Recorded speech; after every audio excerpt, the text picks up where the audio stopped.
Charles Darwin University Law Students Society. Today I'm here at the Supreme Court in Brisbane with Anthony Marinac, our friend from the B-Laws page, and our collaboration guy with our law students. Hi Anthony. Hey, how you going? Good, thanks. Thanks for joining us today. Always a pleasure not to be working. Thank you. And we'll ask you a few questions about yourself and maybe some other questions about the law. I'll try to give honest answers. So let's start with, tell us about a young Anth. Grew up all around the place a little bit. My dad was in the Air Force, but then settled in Brisbane around about the time that I started school. Mm-hmm. School initially was not great. I was diagnosed in '76 with what they now call ADHD. So it would have made me one of the first diagnoses, I would imagine, around Australia. And so I was on all the drugs through primary school and early high school, all sorts of socialisation difficulties. I was the smart kid who didn't fit in, and all of that changed when I got to high school. And where did you go to high school? I went to Brisbane State High School here in Brisbane, which was then and is still now a selective high school. So it has local entry, but also selective entry. And so suddenly I found myself in a peer group of other really smart kids and in a school that has just a particular unique spirit and culture about it that really worked for me. And from there to university? Yes, my first degree was a BA at the University of Queensland, which I did full-time on campus.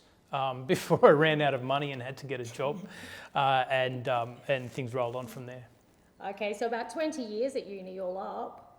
God, it makes me sound positively ancient. In 2004, you began your Bachelor of Laws with honours. Yes. What are some of the biggest changes you've seen in education over the 20 years? Some of them are really practical, like the fact that when I started, there was still a card catalogue in the library, and there was one computer room on the entire of the St Lucia campus, and so you'd go and stand in queues for ages. There were also big queues for the photocopiers in the libraries back then. You could sometimes be waiting 90 minutes to get to a photocopier and photocopy the bit out of your textbook.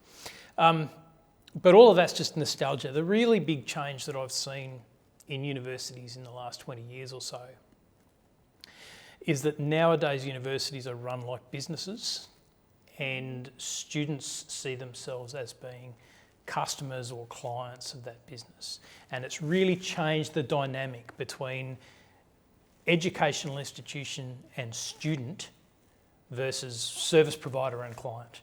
They're really quite different relationships, and it's really changed the way that universities operate now. Who were some of the biggest influences on you during your education? Look, at State High I ran into some wonderful teachers.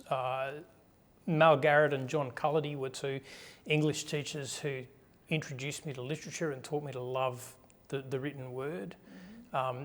Janila Gell was a teacher who was, she taught a subject in logic and philosophy, which really helped me to learn how to think. Mm-hmm.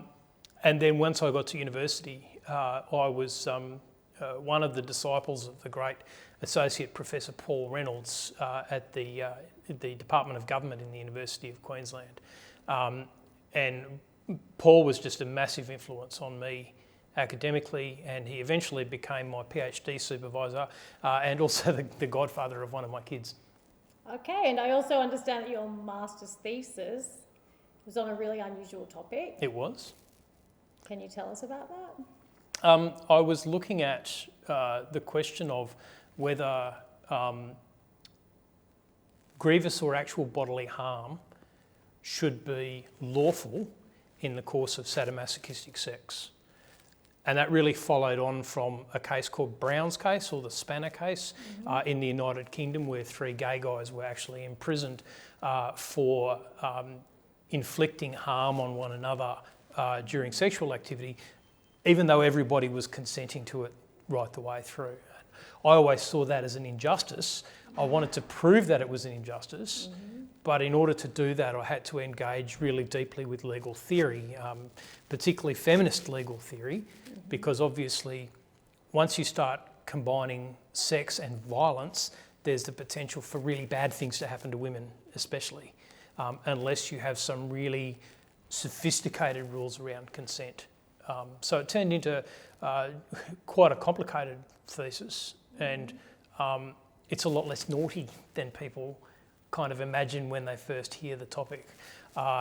And most of it is really jurisprudence and criminal law rather than anything else. But it was one of those topics that I really felt like there had been an injustice and I wanted to prove it. And along the way, I got to know the original solicitor in Brown's case, who's now a judge in the United Kingdom, and he and I still stay in touch from time to time. Oh, interesting. Interesting. So have you finished your studies now? I mean, you have 6 degrees. Is that right? Yeah, 6 or 7. Look, I don't know. I'd really love to do a degree in psychology. I'd really love to do a degree in literature. I sometimes think about doing another PhD.